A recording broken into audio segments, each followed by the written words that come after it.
Bab 1013.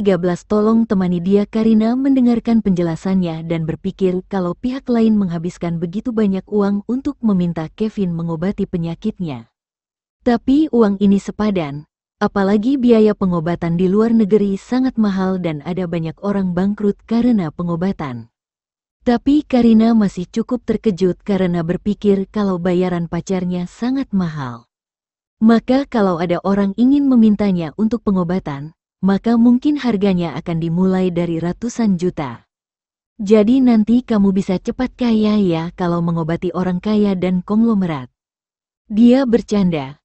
Semua orang takut mati dan semakin kaya seseorang, mereka akan semakin takut mati. Pada zaman kuno ada rumor bahwa seorang raja membuat obat umur panjang dengan cara apapun untuk bisa hidup lebih lama. Yaitu untuk menghasilkan uang dengan cepat. Tapi aku belum mikirin itu. Kevin memberitahunya, rencanaku untuk meneliti obat baru tidak akan berubah. Jadi Tuan Kevin mau bermanfaat untuk negara ya? Tanya Karina. Ya, Kevin mengakuinya. Karina tertawa dan berkata, aduh, aku tidak menyangka cita-cita Tuan Kevin begitu mulia dan hebat. Ini tidak ada hubungannya dengan mulia dan hebat. Aku juga bukan orang bangsawan. Sedangkan kamu itu putri dari keluarga River dan cepat atau lambat akan terungkap. Saat itu beberapa orang mungkin mikir aku tidak pantas untukmu dan sebelum menikah aku mau buat lebih banyak prestasi juga reputasi yang lebih baik. Di masa depan saat orang lain bilang kamu adalah istriku, dan bukan berpikir kalau aku adalah menantu laki-laki keluarga River yang pecundang. Kevin menjelaskan padanya, ada dua hal yang berbeda di antara mereka. Satu adalah mereka cocok dan yang kedua adalah mungkin orang lain akan berpikir Kevin menyukai Karina karena dia adalah putri dari keluarga River. Sebenarnya Kevin tidak peduli, dia juga tidak bisa mengendalikan mulut semua orang.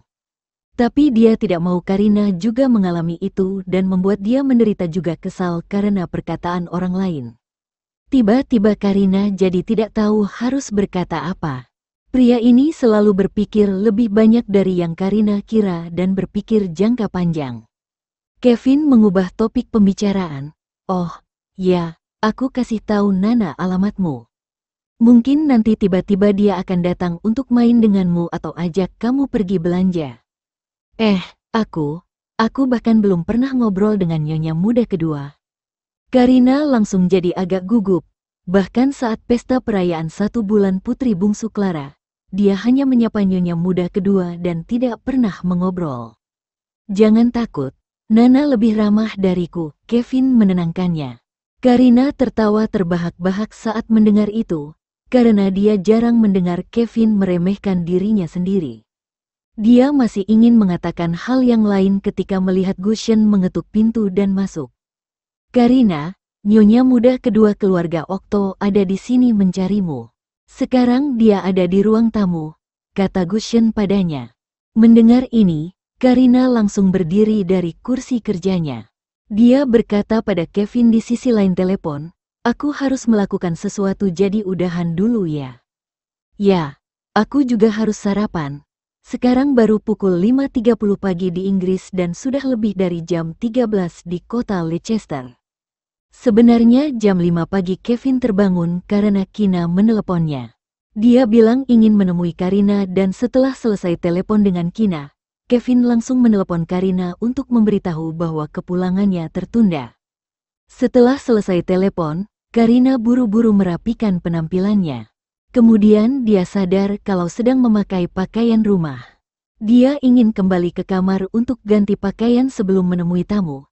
Tapi dia tidak berani membuat Kina menunggu lama dan akhirnya pergi ke ruang tamu dengan penampilan seadanya. Halo nyonya muda kedua, Karina menyapanya dengan sopan. Kina tersenyum tipis. Halo Karina, panggil aku Nana kayak Kevin panggil aku ya. Atau kamu juga bisa panggil aku Kina.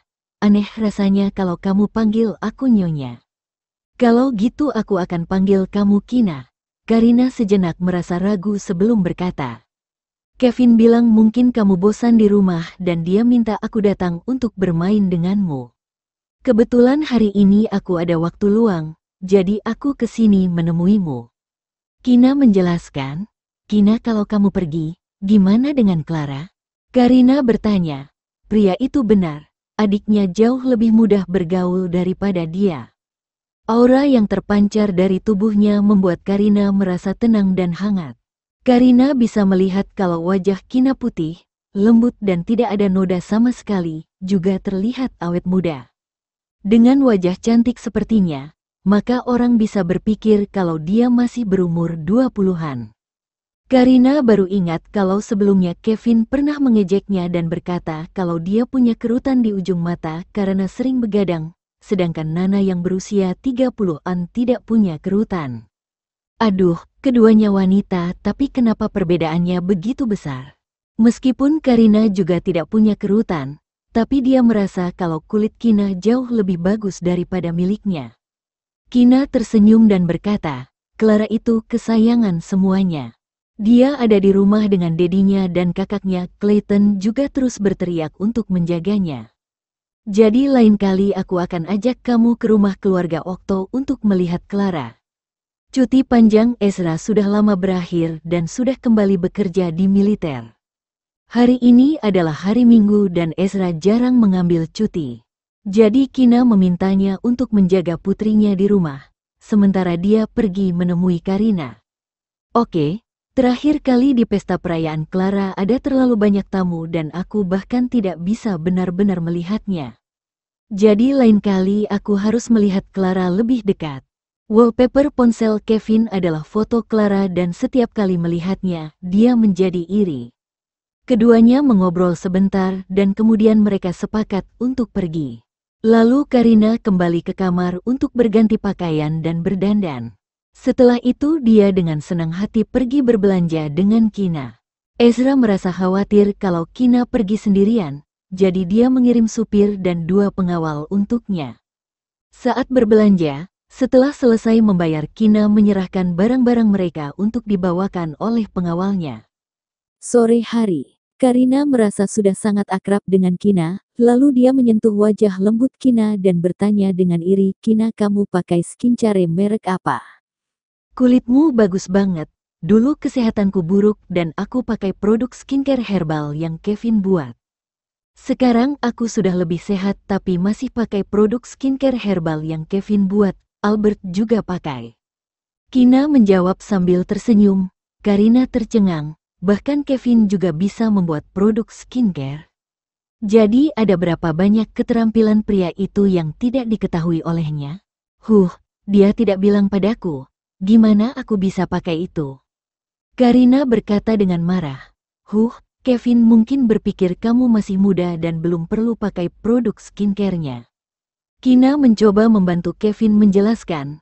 Karina tersenyum tipis tapi tidak setuju dengan penjelasan Kina. Sebelumnya dia bilang aku punya kerutan di ujung mata. Dia juga bilang kamu sudah berusia 30-an tapi tidak punya sedikit pun kerutan. Mendengar ini, untuk sesaat Kina tidak tahu harus berkata apa.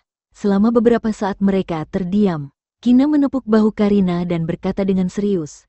Karina kamu sudah kerja keras dan serahkan sisanya pada Kevin. Tolong temani Kevin ya. Meskipun kamu tidak mau, supaya dia tidak kesepian. Oke, ayo kita jalani saja hidup ini apa adanya. Karina pura-pura menghela nafas. Bab 1014, Merawat anak terlantar. Mereka berdua merasa lelah setelah berbelanja selama seharian, jadi mereka mencari sebuah restoran yang sangat mewah untuk makan malam. Setelah makan malam tidak jauh dari restoran, Kina melihat seorang yang cukup tinggi dan ramping hanya berdiri diam di sana dengan tenang dan cukup menarik perhatian orang. Kina menarik Karina dan berjalan ke arah pria itu. Ezra kamu ngapain di sini? Datang jemput kamu. Ezra melirik Karina dan menyapanya, halo Nona Karina. Halo Tuan Muda kedua. Karina menjawab dengan sopan. Dalam hatinya berpikir, pria ini layak jadi pemimpin militer. Auranya sangat kuat dan menarik, berada 2 langkah darinya membuatku merasa terengah-engah. Setelah keduanya saling menyapa, Kina berkata, kan ada supir dan pengawal. Tapi aku mau jemput kamu, kata Ezra lagi. Kina hanya bergumam dan tidak bisa menyembunyikan senyum bahagianya. Nona Karina, ayo datang inap di rumah kami selama beberapa hari. Ezra mengubah topik pembicaraan dan mengundang Karina yang hanya diam saja. Ah, tidak, tidak perlu, Karina langsung menolaknya. Nanti kalau aku ada waktu untuk berkunjung ke rumah keluarga Okto, aku pasti akan ke sana untuk melihat Clara. Kedepannya kita jadi keluarga, karena memanggilmu Nona Karina agak kaku, jadi panggil saja dia Karina. Kina menepuk dada Ezra dengan punggung tangannya untuk mengoreksi panggilannya untuk Karina. Ezra bergumam dengan patuh, lalu menjelaskan pada Karina. Kevin bilang takut kamu mati kelaparan sendirian di rumah. Jadi dia minta untuk ajak kamu tinggal di rumah keluarga Okto untuk sementara waktu. Ini menunjukkan bahwa Kevin telah mempercayakan Karina pada Ezra seperti sedang memintanya merawat anak yang ditinggal orang tuanya. Kina menahan keinginan untuk menepuk dahinya. Dia mengira kalau Kevin berterus terang berkata seperti itu, mungkin Karina akan malu. Karina, ketika Ezra mengatakan ini, tiba-tiba Karina merasa seperti anak terlantar yang tidak bisa mengurus dirinya sendiri di saat orang tuanya pergi keluar kota. Jika tidak ada tetangga yang bantu merawatnya, maka dia bisa mati kelaparan.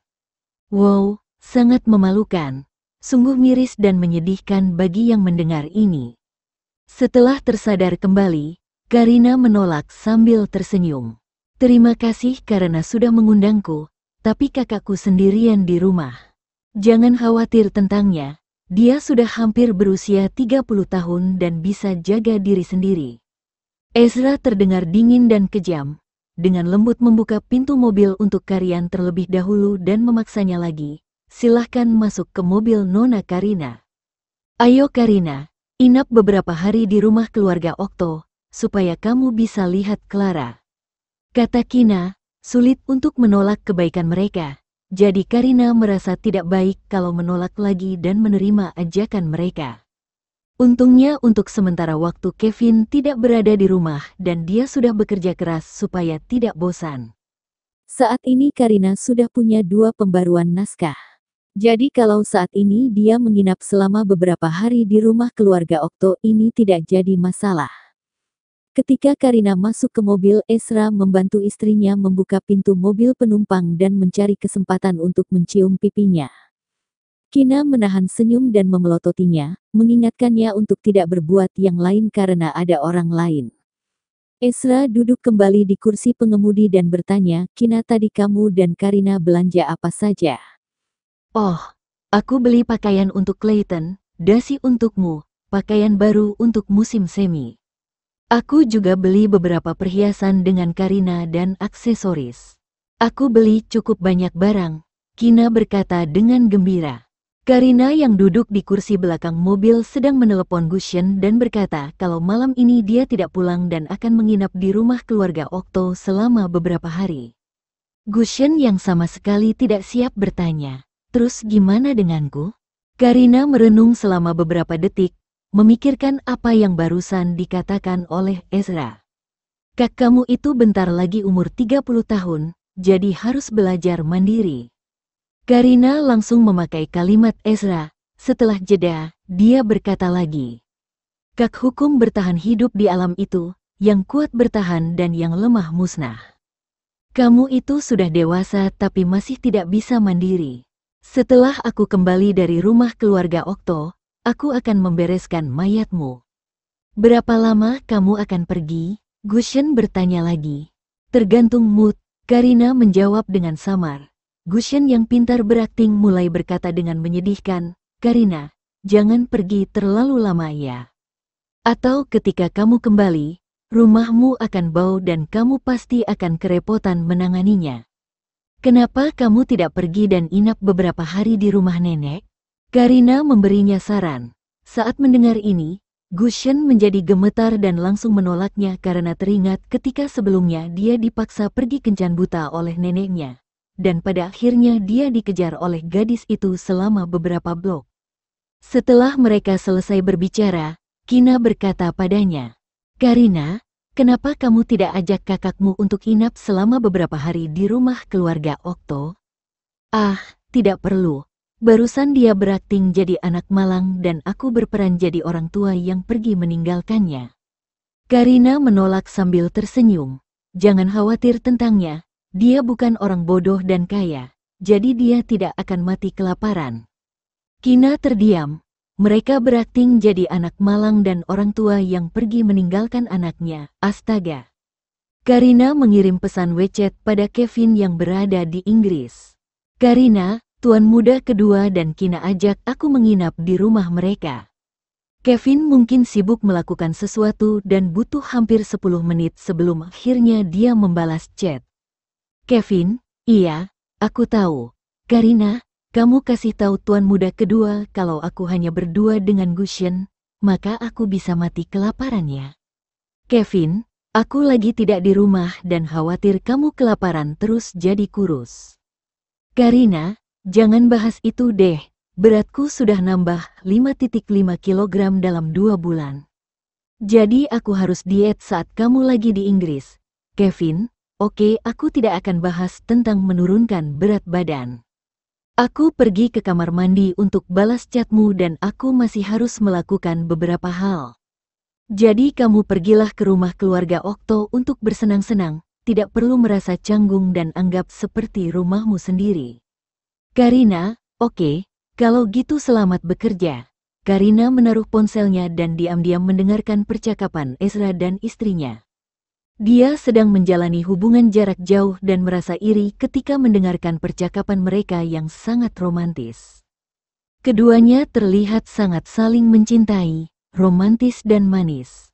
Suasana hangat dan romantis antara Ezra dan istrinya bisa membuatnya tersenyum.